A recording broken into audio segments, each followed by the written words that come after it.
स्वतःच्या भावनिक गरजा स्वतः भागवणं सुरू करा. तेवढं केपेबल तुम्ही बना. आता ह्या भावनिक गरजा म्हणजे काय? दरवेळेला समोरच्यानंच मला समजून घ्यायला हवंय, समोरच्यालाच समजायला हवंय की मला काय होतंय, समोरच्यालाच समजायला हवंय की मला काय नकोय, माझं काय दुखतंय, खुपतंय, मला वाईट वाटलंय, याची काहीही गरज नसते.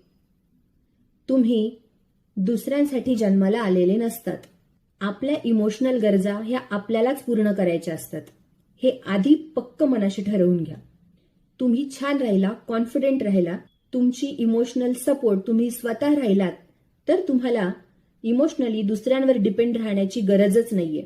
आपण मुलींना खूप अपेक्षा करतो, एक तर नवऱ्याकडून किंवा बॉयफ्रेंडकडून किंवा इतर कोणाकडूनही.